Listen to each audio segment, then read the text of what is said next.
Okay. Thanks everybody for joining us. This is episode number 258 of the Broadband Hui, and we want to welcome you all. I think it's been a couple of weeks since we actually had our last one, since we're only on the first and third Wednesdays of each month. So I'm glad that you all have it on your calendar and are able to join us. Um, this is also being recorded and will get aired on some of the community access television stations. So that's why I put up our little welcome screen. I'll stop that. And, we'll kind of get into the agenda shortly. Let's see. First off, I'd like to maybe share the agenda with everybody. Let's see.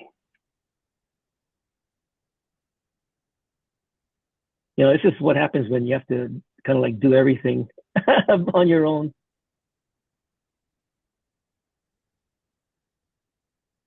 And yeah, if people can drop their info, who they are, where they represent, into the chat, that would be great.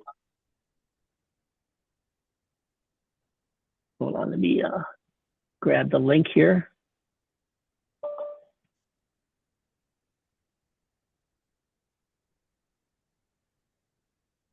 Yeah, so just drop your info in the chat. That's the agenda for today.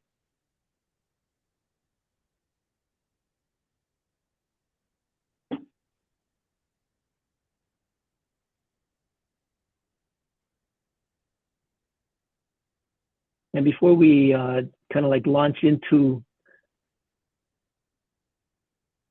our agenda, I just wanted to do a couple of real quick introductions. So my name is Bert Lum. I'm in the Hawaii broadband office, and I happily co-convene this with Chrissy. Chrissy, you want to do a quick intro? Sure. Aloha kako, everyone. I'm Chrissy Koihine. I work over at the Waianae Coast Comprehensive Health Center. I am very grateful and feel blessed that I get to continue our years of discussion since 2021? How long? Broadband Hui? We're number 200 something or so.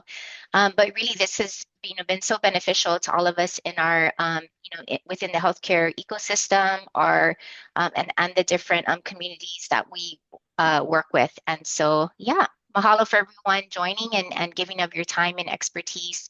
And Bert, your manao.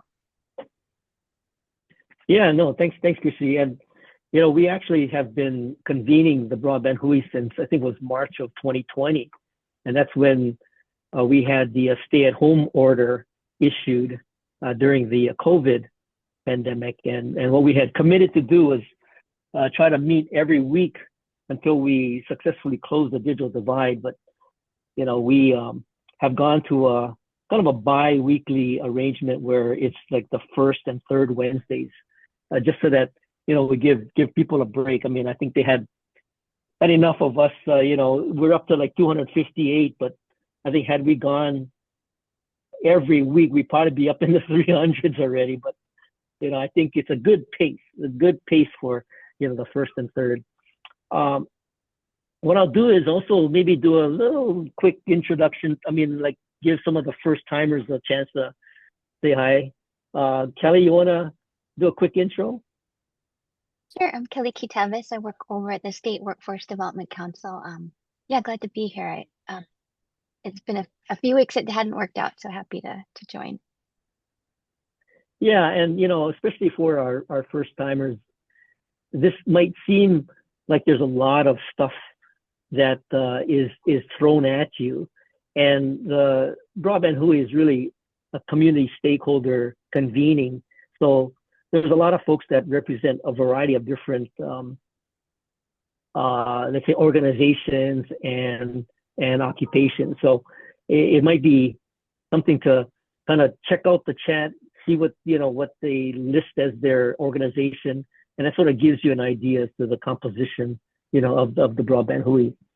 Um, and we won't go through everybody's introduction since that'll take us well into the hour. So we'll kind of move on. And what we also do is we have a little manao of the day. So let me share this screen here and share the manao of the day. Hold on.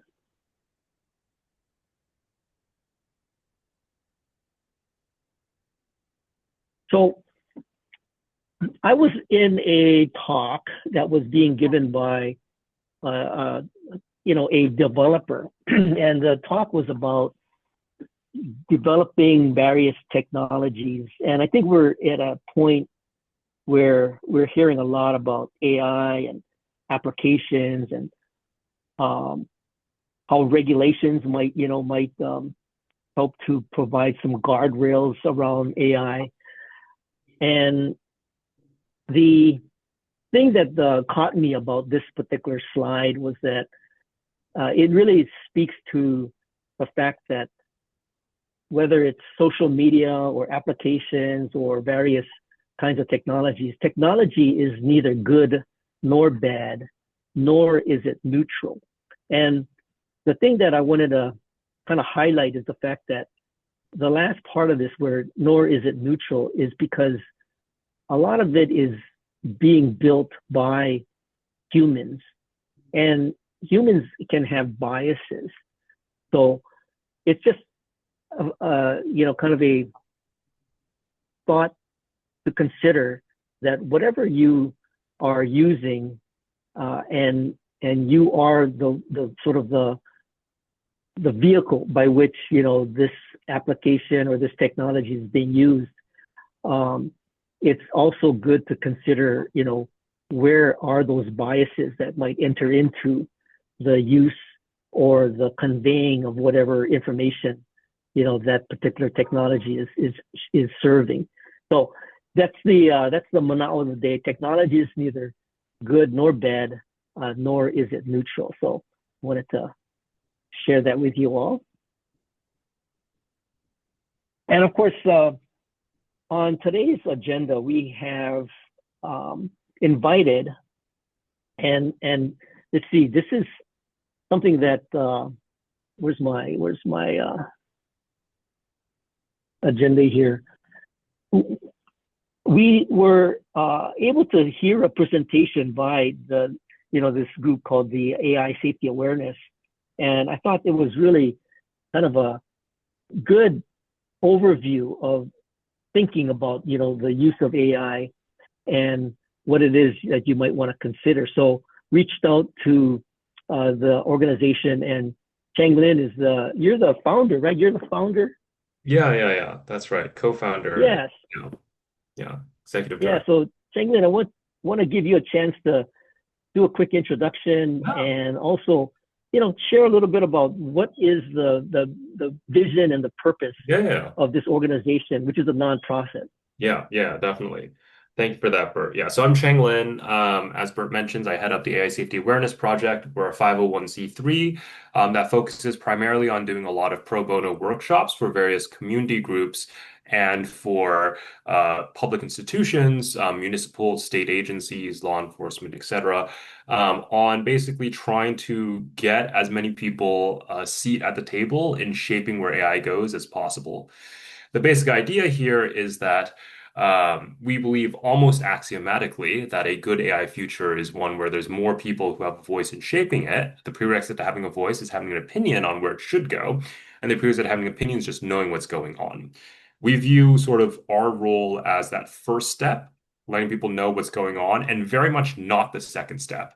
We think that this is exactly why we partner with a lot of public institutions and community groups on this, churches, law enforcement, libraries, universities, etc., because we want those to be the places where the community decides what their list of priorities are going to be, what they want from the future, all of that. We want to just be there to sort of give a shared understanding of AI, the risk landscape, how AI companies are thinking about it, which is very different from how you should be thinking about it. That has, of course, a lot of the incentive structure of how companies think about it, what they're trying to build. But it's important for people to figure out what they want from an AI future.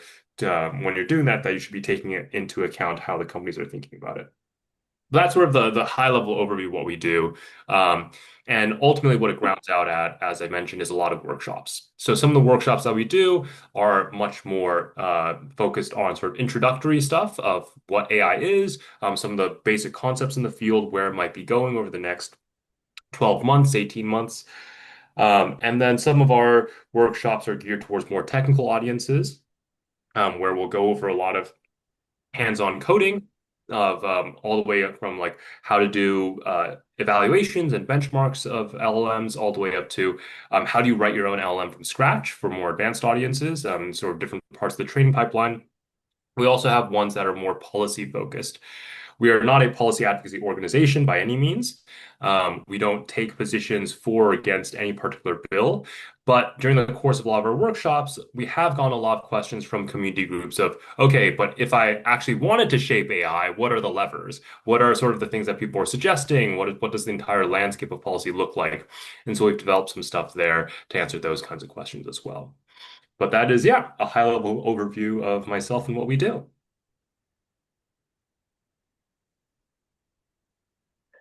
So Joe, maybe, I mean, Penguin, maybe you can sort of describe the services that Yeah. the AI safety awareness provides to give people a sense of, how Yeah, does yeah. your nonprofit actually interact?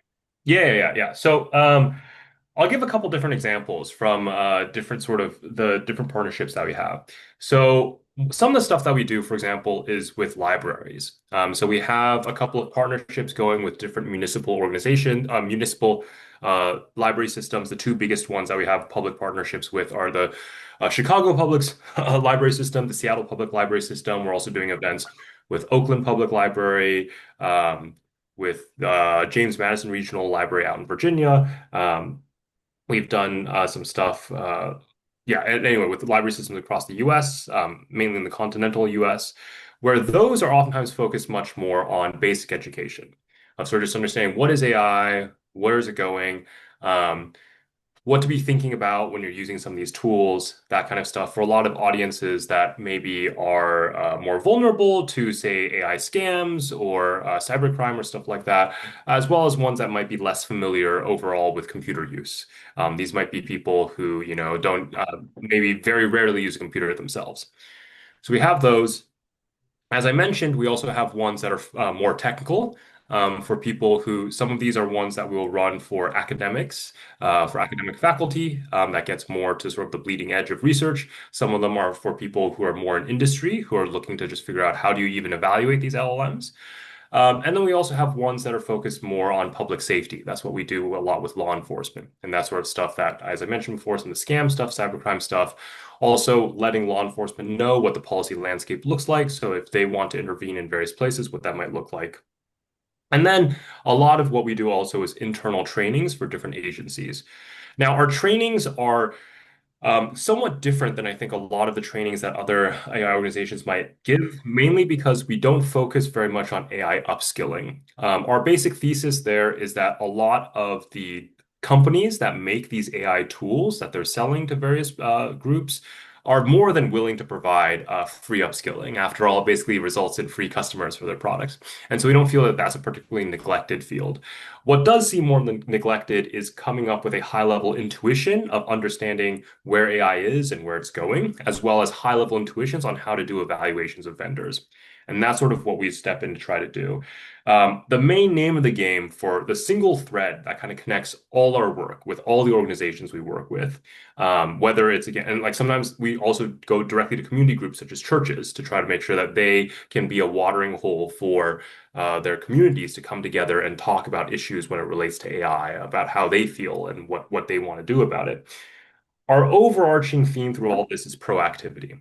We feel that a lot of institutions, just by nature of being institutions, are reactive when it comes to technology. And we think that AI is big enough or potentially big enough, that we don't want that to be the case when it comes to AI.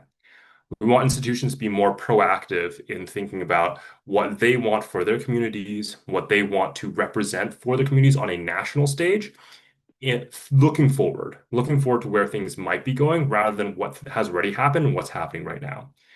We see this even when we look at a lot of AI policies that different institutions have drafted, where oftentimes they basically assume that 5 years from now, things are going to look like ChatGPT, but a little bit cheaper, a little bit faster. That seems to potentially wildly underestimate where AI might be going. And so a lot of it is, yeah, just moving people into being more proactive, to be sort of more thinking about pushing people to think about, okay, where might things be going? And then how would you have a hand in shaping that? There might be parts of where it's going that you're excited about and you want to encourage. That's great. There might be parts of where it's going where you don't want to go there and you want to discourage that. You might want to altogether discourage certain kinds of AI development or maybe encourage certain other kinds of AI development. We want to make sure that people are thinking about that and feel that they have that voice to make that happen. So, yeah, I can go into more detail on any of those specific workshops if people have questions. So.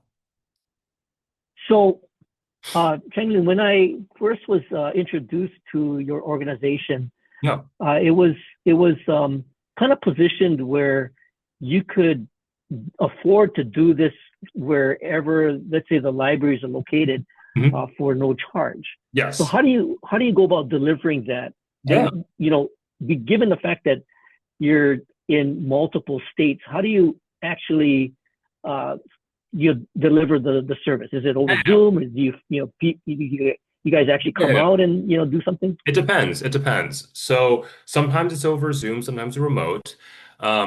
We also have a variety of volunteer facilitators around the US that will sometimes use to lean on some of these workshops as well. And then also, quite frankly, the team just travels a lot. And so, for example, I probably travel the most. I am very rarely in one place for more than 1 week. And so that sort of also oftentimes for some of the more technical or more advanced workshops, we'll just have some person from the core team fly out and actually do it. But yeah, we've been very lucky to have grants that let us do this pro bono. Okay, great. Any questions for Cheng Lin? Yeah, aloha, Changlin. This is Chrissy. Hi. Thanks so much for all of that information. And so I work at a community health center in Waianae, which is on the west side of Oahu. So socioeconomically disadvantaged population majority. We also have, we serve, and if we think about our population demographic, we have the largest number or concentration of Native Hawaiian folks. And so I have lots of questions. I work in different capacities, but one of them is working directly with our patients when it comes to, and our community with digital literacy. But I've noticed a lot of questions coming up recently about AI. So I'll give you an example. A patient that I'm working with, getting him connected to telehealth. He's a kapuna, so in Hawaiian, that's elder. And one of his questions was really kind of surprising to me. He said, what do you want to learn when it comes? Do you want to learn how to use your cell phone, connect with your doctor? He goes, I want to learn how to talk to that AI thing and to the chat bots. Because now when you call plenty places, you have to know how to ask it questions, or when I ask you, you have to know how to talk to it. And I was like, oh my gosh, that totally makes sense. So my question for you is that, the target population, I mean, really, is it just kind of a wide variety and you tailor then your workshops to what the community is interested? I mean, obviously I'm looking for benefit. Is that how that works? And Basically, then again, no cost, yeah. Yeah, that's and would you like to come to Hawaii? That might be the easiest question. So we are able to do things pro bono. We have talked internally about whether it might make sense to do a trip out to Hawaii, and if we do, be happy to sort of like stop by and in general maybe try to pack it as much as possible to try to get as many things as we can on a trip out there.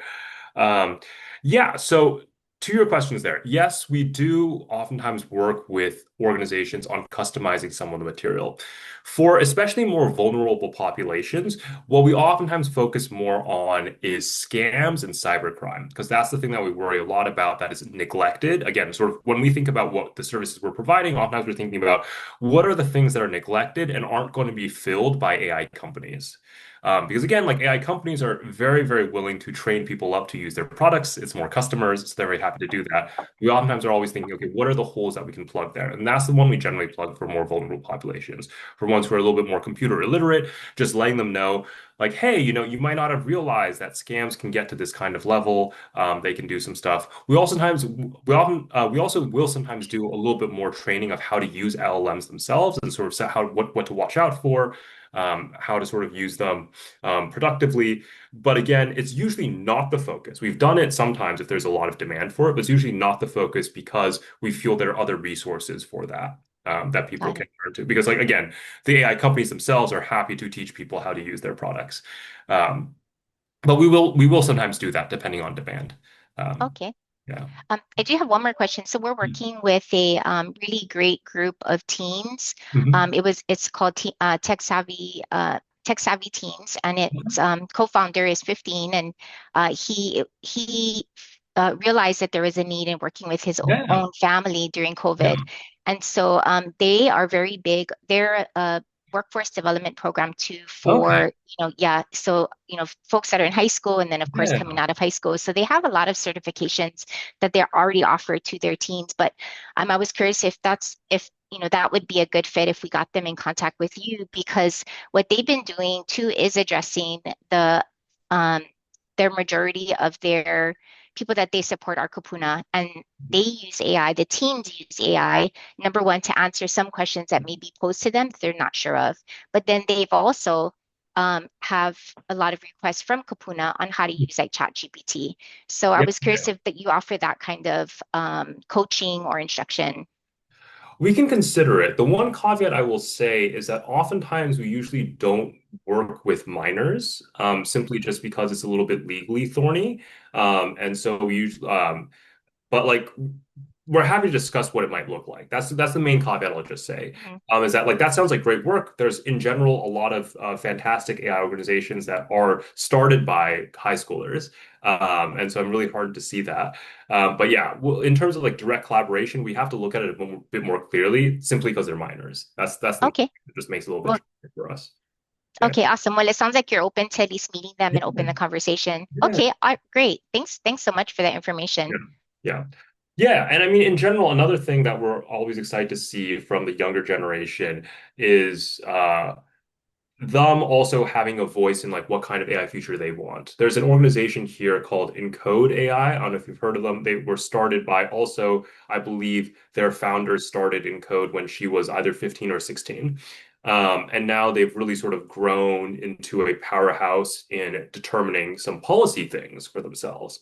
And that's something that I would love to see a lot more local areas, such as Hawaii, be able to do that because we're sort of in a lot of the reason why we are so frantically doing as many workshops as we can right now is that we think there's this golden window for people who are not in Silicon Valley to have a chance in participating in shaping where AI goes, but that this window is rapidly closing due to a combination of how quickly AI as a technology is itself advancing, as well as how entrenched it's getting in society. Basically, we think there's like maybe like a 12 to 18-month window here of really getting people to like you can like hopefully within that time period you can get a seat at the table. If you don't within that time period, there's a chance that maybe you kind of never will, to be a little bit extreme on that. And so that's why we're kind of going all over the US to try to see how quickly we can get people on before that window closes. Yeah, that's great. I agree. And Changlin, what would you say would be the thing that closes that window? Is it Yeah. because some of the major companies are so predominantly entrenched that there's no entry point? Yeah, it's a very good question, Bert. I view it, there's like two things that are both fighting to close the window and could each close it on their own. So one of them is simply if AI really progresses as quickly as these companies are saying it is.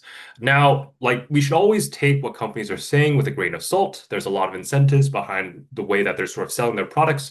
And even if they believe what they say sincerely, which based on my own personal relationship with some folks in those companies, I do believe they're sincere about what they say, but we should keep in mind there's huge selection bias. You're working at this company because you think AI is going to go very quickly. And so that's a huge huge bias there already. But if AI really goes as quickly as that, then it can potentially result in very big societal disruptions, very big labor disruptions, other things like that, and potentially huge concentrations of power if we're not careful. And that can be one way that the window closes. Simply that AI gets too powerful, and disempowers a lot of the usual levers of control and power over it. That's one way. Another way is even if if it fizzles out and really doesn't really hit the projected benchmarks of what the companies are going for, another way that things could sort of lock out is if it follows the same playbook as social media, but just much faster. Where the usual analogy I'll give is with social media, if you wanted to shape where social media went and you were sort of on the ground trying to had your opinion on what you thought social media should look like in 2005, you could have a pretty big role in shaping that, even if you weren't at a tech company. Just sort of like speaking out about it, talking to the community about it, you could really sort of decide for your community, okay, how do I want to use social media? And then use that as a template at a larger stage to sort of, advocate for a certain kind of social media future. That's very difficult to do in 2025. In 2004, just MySpace getting off the ground, Facebook was still a thing that was just with schools. That was a possibility. But now you can't simply because of how entrenched the technology is. And so even if AI itself doesn't advance as quickly as the companies are saying, which I think there is a very real chance that it does, but there's also a real chance that it doesn't. And if it doesn't, I still think that the same dynamics that sort of entrench social media are doing the same thing, but on steroids for AI. And that will also sort of like in the same way that's very difficult to figure out how you might change some of the dynamics around TikTok, even if you wanted to. We think that there's a very real chance that AI ends up in that same sort of world.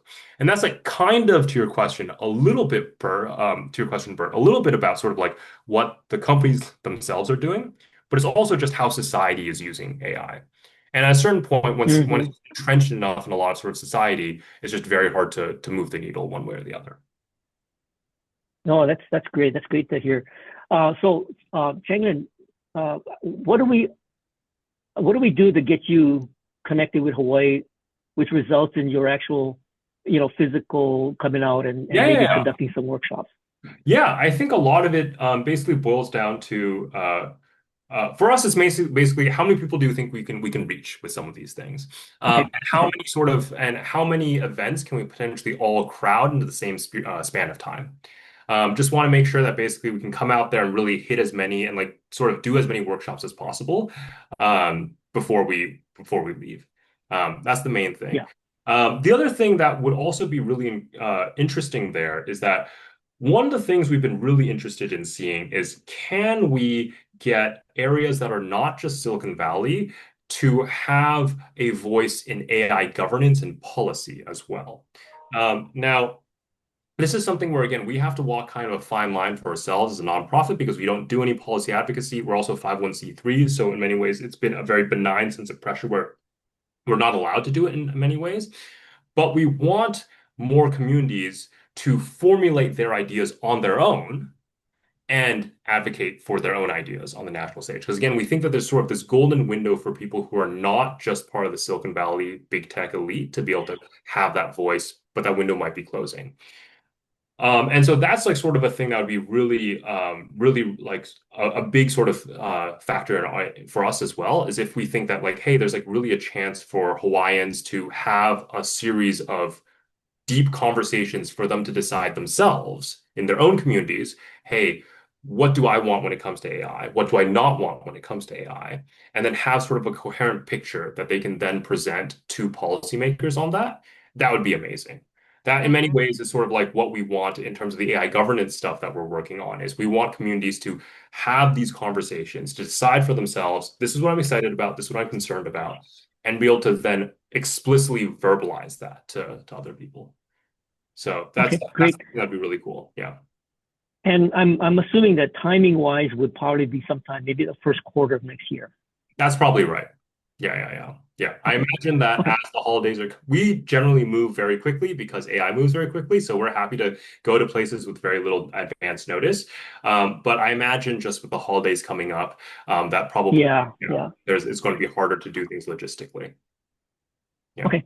so between Chrissy and I, and I see Chrissy kind of nodding in affirmation. Let's sort of put a plan together, and we'll present it to you, Changlin, and see if we can Yeah, get you sure, up sure, here sure. sometime first quarter next year. That sounds great. Yeah, yeah. We'd be happy to talk about that. Yeah. Um, cool. And then I also don't know. Great. Yeah. Oh, go ahead. Go ahead, Bert. No, I go was gonna, ahead. No, before we, go ahead, Chrissy. I feel like I was a little bit monopolizing the conversation, but does anyone else have any questions? Quite honestly, Channing, I have a whole list of things, but where that's going to make me make sure I plan, because I have all these worries in my head about Amazon announcing how many jobs they're replacing because of AI automation, and different healthcare peer industries who they started, which I thought was really a great idea in providing AI skills training for their workers, but now they are releasing workers who couldn't catch on or learn. I mean, they might as well just say, you didn't know how to learn it. You're not using it in the way we want you to, so we're going to let you go. So those are my, besides, of course, the service jobs. But I wanted to see if anyone else here had any questions, because I feel like there's, so much around AI that we can't ignore it for sure. And one other thing I'd be happy to do as well, if people are interested on this call, is to just go over some of the concrete materials that we've offered to other folks in the past, so you can see a little bit more concretely what some of this looks like, rather than sort of just me talking at an abstract level about what all this looks like. So I'll just put that out there. But I'm happy to go with the flow and see how other folks are feeling with the agenda here. Changlin, this is Christina, I see you want to say something. Yeah. Aloha, good morning. I'm Christina Higa from the Pacific Basin Telehealth Resource Center, also based at the University of Hawaii at Manoa. And I work with Chrissy and Bert. We recently did a AI boot camp for AI in healthcare. Okay. So this is really something we're very interested in, and a lot of opportunity, because I don't think yet in Hawaii we have, the groups that are tracking all the things that you said. Like, there are the companies that are already providing training for their specific products, but the other community around that. And so Chrissy already articulated a lot of the issues for the digital literacy piece. The healthcare piece is something that we're interested in as well. But from the university and academia, it's also that whole kind of separate from healthcare, where are we going in the future for careers, for our students, and how do we engage this as a tool so they can use it in studying without, kind of differentiating with cheating and this as a tool to help them deeper learn, and we're struggling with that. So anyway, we're really, I think, in the infancy stage of all the things you're talking about. So I'm joining on with Bert and Chrissy for trying to figure out how we group for you to come here and Another thing that we've done with various with universities as well, for whatever it's worth, is also talking directly with grad students and faculty about sort of seeing whether there's a way of getting them familiar with what cutting edge research might look like on, since we focus mainly on AI safety, that means a lot of technical AI safety topics, but sort of being able to, the reason why we're very bullish on technical AI safety as a topic for academics is that and in fact, even for industry, this is actually something that we're talking with some other folks in Hawaii about, is that we think that this is really a way of getting a place to the cutting edge of AI. One of the things that we found when we look at a lot of communities around the US is that everyone kind of wants to catch up to Silicon Valley, but the way that people are trying to do that oftentimes is basically by making a lot of things that are wrappers around the fundamental AI models, the foundation models that Silicon Valley is putting out. And we think that this is very fragile, basically. This puts you a lot at the mercy of the downstream of wherever sort of those models are coming from. And it's also not a very strong moat. It's very easy for a new sort of development to come out of OpenAI or Anthropic or Google DeepMind or whatever, and it can easily sort of disrupt, destabilize, or gobble up a lot of sort of pre-existing businesses that are built simply as a wrapper around one of their models. So in terms of technical AI safety, we find that oftentimes this is a way of getting a community to build internal expertise that they can sort of come out and say, like, yes, we actually really understand LLMs. Like, we know not just how to sort of work with them, but we actually know enough to contribute to the cutting edge research on where things are going, and sort of be able to stand up and have like feel like, hey, like I actually like have the knowledge and skills to really proudly be able to say like I can be in this technical conversation as well. And so that's the thing that we've been doing some of our more technical workshops with universities on that, of like getting especially their CS departments to be to be able to like very credibly say, yes, we actually are on the cutting edge of this. Great. I can see where this conversation can probably go for the rest of the hour. Yeah. And so Changlin, if you wanted to share any of your presentations with us, I'm happy to send it out to the Hui. But we'll definitely kind of be in touch with you to see if we can work something for the first quarter of next year. And anybody who wants to be involved, just email me or put it in the chat. I've already got like 3 or 4 or 5 names already interested. So we'll definitely work on that. And I'm glad that we had you on. Awesome. Thank you. I'm very glad to be here. I just posted in the chat a set of slides that we oftentimes do for more vulnerable populations that focus a little bit more on cybersecurity and cybercrime things. That's one there. That's sort of an intro one. And then I'm happy to also post our more technical workshops or our policy-based workshops if people are curious. Just send me I'm definitely curious. Okay. Yeah, my email is there. From an AI governance standpoint. Yeah. Yes. Okay. Awesome. Sounds good. And you're welcome to hang out with us. We have another presentation, and I want to give the ITDR folks a chance to talk. So with that, Sean, do you want to introduce Joe and our next speaker? Sure. And thanks. Joe is joining us from Jamaica, where he's been responding to the hurricane over there. So he's out in the field, and I'm hoping his connection is solid. I see he is on the call. I met Joe on another call I did was about digital resilience. And I think folks have heard me talk about that a little. We were able to do a presentation. Bert and Amber joined us on the Big Island for a presentation at the Hawaii State Association of Counties on digital resilience. And the state librarian, Stacy, joined us as well. But I think the nexus for us is when we think about broadband deployment, it's pretty obvious you need to design infrastructure that is resilient, that is survivable, and you design for these sort of maximum disasters that tend to occur, like a hurricane, like the hurricane in Jamaica, like the fire in Lahaina. So when Joe did his presentation on this webinar, he shared that his organization, the Information Technology Disaster Resource Center, which he's one of the co-founders for, that he was on site within 24 hours and starting to work on and address the need for connectivity, because when the networks are all down and they need to be, people need to communicate. So Joe, I'm hoping I see your connection there, but I hoping you're there. Okay, great. I'm here. I crashed it just a few minutes ago, so I just wanted to put my face up real quick, and then I'm going to make it go away and throw a bunch of slides up, if I could. And good morning to everybody, and I do appreciate the opportunity and the kind introduction. So thank you, Sean. I appreciate that. I am Joe Hillis. I'm the co-founder and the operations director for the Information Technology Disaster Resource Center, or ITDRC for short. I apologize that I didn't have time to put together a customized slide deck for this particular visit, but as Sean shared after the last meeting, right now resiliency is kind of a focus for most everybody. And, the best way to understand resiliency is to go through, the events and find out what worked and what didn't work, right? We can all, when we're planning, we can all sit down and list all the things that we think that need to be done. We think that this is the way that's going to happen. But until you actually test the plan, those are just words written on paper is the way we look at that. So, with that, even the best laid plans, now you have to understand Murphy will always show up. And so the best laid plans are going to be foiled. And so that's probably my guidance to what I'd like for everybody to take away from this today is just that it's very important that you have plans.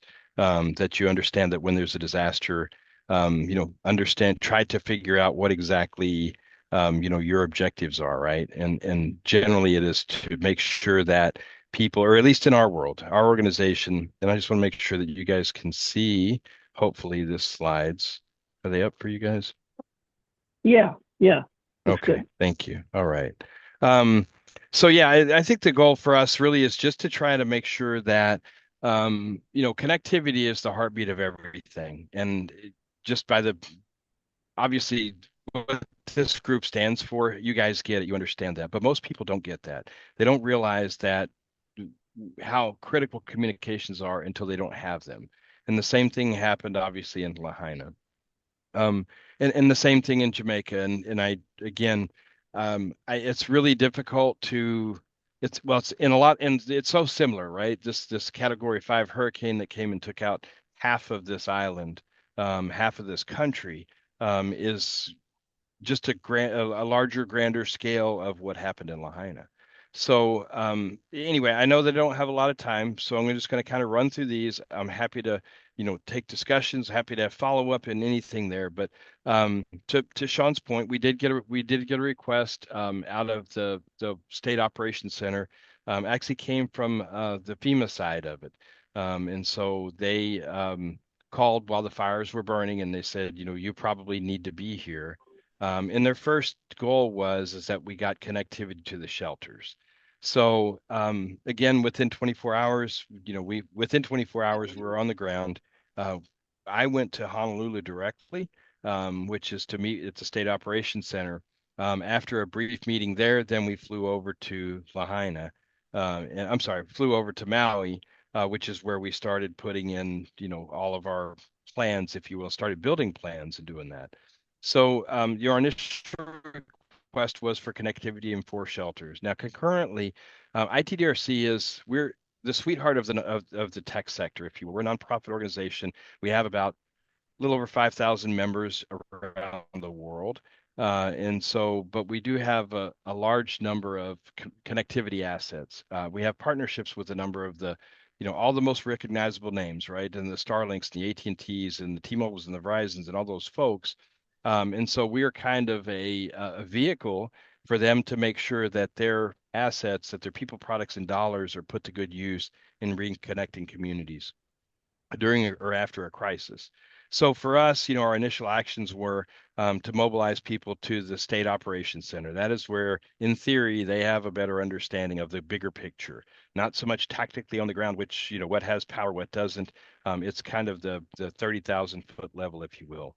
But concurrently, we also I started our logistics team in motion, and that was to get stuff to Maui. Now, about one time a year, we do something outside of the continental United States, and the logistics to each is different, right? So fortunately, Hawaii, being a U.S. state, made that a little bit easier from a customs side and things like we didn't have to go through freight forwarders and things like that. But what we did have to navigate was the challenges of everybody else trying to send equipment to there. So a lot of our equipment was getting bumped so we could get it flown from Dallas to Los Angeles. But, in some cases it sat in Los Angeles, at the airport for a couple of days before they could get it on another flight because of the weight and balance type stuff. So again, sent a strike team directly to Maui. And then we started engaging. So very early on, in fact, the photograph here, when we were received on Maui, the mayor has he had established he called it the Citizens Incident Management Team.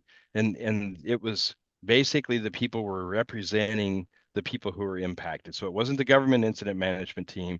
This was the Citizens Incident Management Team. And they were all very well versed in that. They had an incident commander, they had a logistics section chief, a planning section chief, all the things that the government had going, but they were representing the people. And part of that, and this is the first time that I've ever been involved in a response in my 17 years that incorporated the community so well. So we knew neighborhood by neighborhood who was, which home was serving as the point of distribution, where the water was, where they were cooking food, where they were handing out paper towels, toilet paper, all the things. And those were our targets for getting Starlinks to those to those neighborhoods, if you will. Same thing with solar power, batteries, so generators, those types of things. So long and the short, I guess we were quickly integrated. We were welcomed. We were given a briefing about, cultural things that we needed to understand. They even told us, hey, where the locals go to just try to kind of chill out after a long, hard day, right? So that information was very important to our teams to make sure that we understood any sensitivities that we needed to know. So as you know, communications were completely out, right? Everything basically on the western half of the island was offline and for days, right? For days. This was the FCC does these assessments, and by law, the carriers are supposed to report their outages and how many customers are impacted. Historically, that's only been for wireline customers, so the cable company, Hawaiian Tel, and whatnot. So the cell carriers never had to do this reporting, but it never had to do it from a mandatory. That's since changed since then. But the long and the short is, if you look at this, 100% of the cell sites were out for almost a week before 50% of them came back online, right? I'm not telling you guys anything you don't know, but what I can tell you is that from a personal point of view, right? All the people who were safe and well, right? Who were evacuated, who went to the shelter, what's the first thing they want to do? They want to call family and say, hey, I'm okay. Likewise, everybody else around the world that cares about them says, oh my God, Maui is gone, and I wonder what the status of my loved one is. So this is how important communication is to make the human connection for these people. Because let's be honest, if I knew that I had to stay in a shelter for a week, as long as I was able to let my family know, and as long as my family knew that I was okay, that would be a whole lot more bearable than the people who just don't know, right? So the unknown is what kills everybody. Not kills them, but it's the unknown that just makes everybody anxious. So we like to say that, connectivity takes the temperature down just a little bit, right? They could get on the phone, they could spend as much time as they want to with mom or whomever that is, lowering the temperature. So that to say, this is what the status of the networks were. I mentioned the shelter, right? So these people, these are not nice places to be. And the people generally who are in the shelters are the ones that don't have the means to be somewhere else. We also know that, we encountered challenges with, some of the travel issues that they had, right? They weren't allowing them to rent hotel rooms or vacation homes and things like that. So, that presented a challenge. I stayed in my first hostel ever, right, for a couple of days when we got there until we were able to secure housing. So, and all the community efforts, recovery efforts that were happening, concurrently going along in the in the island, certainly in the neighborhoods. So I think I have a couple of slides in here. So one of the wins that we had very early on, there was a tech company who introduced us, and they said, hey, we're located here in this research technology center. There's some square footage where you guys can bring an office out of.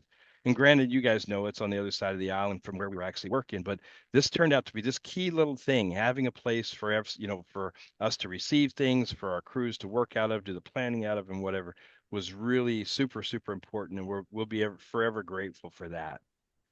But we're also trying to solve some challenges, right? Connectivity challenges in the absence of, right? And certainly the police department had some significant challenges, right? They couldn't track what law enforcement units where they were, where the police cars were, where the fire trucks, the ambulances were. So one of the things, and of course, then they had the presidential visit, right? So that just brought, that many more FBI people and Secret Service people and law enforcement people and all the folks. So, at some point, there were hundreds of, law enforcement folks that had come into Maui for this. And so they came to us and asked us, what kind of solution can we put together where we can track where these folks are at? And so we worked with one of our partners, which was Amazon Web Services, AWS, somebody we work with a lot. And we came up with this, LoRaWAN solution, right? Where we could install these gateways. We could leverage that 900 megahertz spectrum to be able to put trackers in the vehicles. We put them in the dashes of the vehicles. We had them all, identified as to what they were for. And so that was what actually helped them kind of keep track of that. So with the two gateways, right, I think they were somewhere 8 miles apart or something like that. We were able to really keep a tabs on where all the responders were through that. So in the basement of the community center or the convention center, I forget what they call it, was where we set up a tactical operations center. And this is where the military worked out of. This is where the security apparatus worked out of. And so they were able to, do all the coordination from there, but also able to see where the law enforcement units were and things like that. So these were things that were built in basically hours. You can see it's very crude, construction, if you will, of the television stands and things like that. But again, these are all things that happened because of this. I don't have to tell you what happened to the cell system, right? In the cell world, you could have 5 bars on your cell phone, but you may not be able to pass any bits or bytes, right? So a lot of that had to do with the transport that was down. The fiber had burned, and so therefore the cell towers that were still up were still broadcasting, still didn't have that you still weren't able to complete a call. So there was actually some physical infrastructure, but each of the carriers, these are all the 3 major carriers, they all brought in, set up on top of Lahaina bypass, and were able to cover generally that area where the fire operations were. These are the lower WAN trackers that we were talking about just a minute ago. And so again, we had crews in there, had some local volunteers that came to help us and to get these turned around and get them out the door. But some of the things, the temporary functions, right? And it was very important to them that when they had the memorial service, that they were able to live stream this, across the world. So again, temporary connectivity out there. I think we set up Starlink to give them the streaming ability to share this outside of Hawaii. So overall, operations wise, we had 61, resource requests, as we say, and we still have some sites that are active, some long-term recovery things that are active. Excuse me, sorry guys. So anyway, I don't know that how accurate those are, but just to give you a little snapshot of where some of the requests came from, right? We all, we know where Lahaina is, and you can see where the people kind of dispersed to. Coincidentally, they had another fire that was going on around the same time, and so therefore we had a couple of requests over there, as well as one on the far east at Hana. Had a request from, I guess, a storm the week before had blown a microwave out. So we were able to fix something else while we were there. But for the most part, central part, and then to the western part or northern part, I guess, of the island is where the majority of our work was done. So we talk about some of our challenges. I mentioned initial housing. We had issues, securing housing for our teams. That was something that kept us from bringing more people at once. We didn't have our fleet assets, right? We have a fleet of, 60 some odd assets. We didn't have trucks or trailers or things like that. So it made it a little bit more challenging. We didn't have as much cable. We didn't have ladders. We didn't have quite the tools that we needed. I mentioned the freight handling delays and things, and ground truth was a big thing. It's really hard to, if you would listen to the media would have told you that, the island was no longer there. But that's not, in fact, what the issue was. And so we got to kind of get past that ground truth thing. The local tech, which, your tech community is very well organized. And so that made it so much easier for us, right? There were volunteers from Space Force and all the other places around that were there helping, and that was fantastic. And we also saw the vendors competing with each other, and we generally see that during a disaster. But anyway, excuse me. So we made the best with what we had, which worked out just fine. So, excuse me. I'm going to fast forward ahead to, I think, our successes, right? We had an early notification, and that was very important for us. That gave us more time to prepare, more time to get things in motion. We figured out who the players were very early in there, and we had to understand exactly what it was that they were needing. I think that's what really where you start separating fact from fiction, if you will. The industry engagement and support, our partners, people like AT&T were like, you can ship to our store in the mall if you need to. We were bringing in charging stations so people could charge their cell phones and things. So just us leaning into our partners to help us, make this successful. in-kind donations, our funding things, fundraising thing, our fundraising team. I mean, this was a very visible event. And so therefore, we had the resources that we needed to be able to do things. The field office, the housing for volunteers was donated. And then we've eventually, we've established 2 caches of equipment in Maui now. So it's there. It's going to be there. That took us from days to hours for response. So, and we've obviously made some great friendships. So I feel like I'm probably bumping up against time, but I know that I certainly have to get moving, and I just wanted to make sure that I was able to share some of the successes that we've had. I will tell you that we were very deeply embedded within, some of our partners. We had great intelligence about the status of things, and so that made it helpful. The last thing I want to mention is that last year, or I guess earlier this year, FEMA came to us and they said, we're building these group homes there and we don't have any connectivity. In fact, they said people won't even move into them because they don't have connectivity, which I found that very hard to believe, right? But none of the infrastructure folks, Hawaiian Tel, the cable company, none of them would run infrastructure there because it was going to cost them millions of dollars. I think that was estimated there was 15 or 17 light poles that they were going to have to put in, or poles to put in to extend fiber into there, and it had to be pulled out in 3 years. So we ultimately, partnered with the United Way of Maui and with Starlink to be able to put a Starlink on every one of those homes that wanted one. Starlink was able to give them a special recovery rate, if you will, and it provides them now with with the connectivity that they need. So I was there not a few, I don't know, 3 or 4 weeks ago, 4 or 5 weeks ago, I guess, and I was able to see this, with my own eyes. It was fantastic. So one of the last things I want to tell you about partner support, and this is why partners are so important. When the planning, this is what they gave us. They drew a red line around a map and said, this is where it's going to be. But what I really wanted to understand is, what does it really look like today? So we were able to go to, exercise one of our partnerships, get this actual satellite image of what it is, and it gave us the information that we felt like we needed to be able to make decisions and be able to help them the best. So all that to say, this was our local Hawaii team that we got together there, and I'm happy to take any questions. So, Joel, I really appreciate that presentation, and we are kind of bumping up against the end of our Broadband Hui call. I just wanted to ask you, from a local standpoint, you had people with shirts on that said, Disaster Tech Task Force.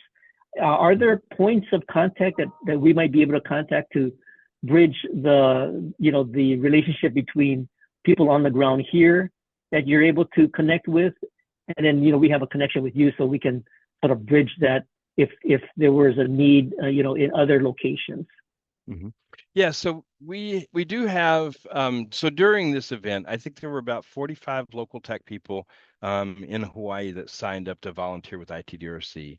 There were about 30 of them that actually got deployable, as we say, right? You can't we're not a fraternal organization. You don't just pay dues and you're a member, right? So for us, it was getting them through the background checks and the onboard training and things like that. So we do have a number of folks down there, several from U of H, Maui, who joined, some from Space Force. So we don't have any leadership folks down there, but we do have local volunteers there. So we're more than happy to get you connected, or obviously you can work with me. And as we, want to do some further planning, our region, or our Western Division director, who's based out of California, he is over that area there. So we're more than happy to get together, do some planning, and see how we can be prepared for the next one, or however you want to go. Yeah, no, sounds good. Great. Thanks for joining us. We're gonna wind down here. Want to let everybody know that appreciate you joining us on the Broadband Hui.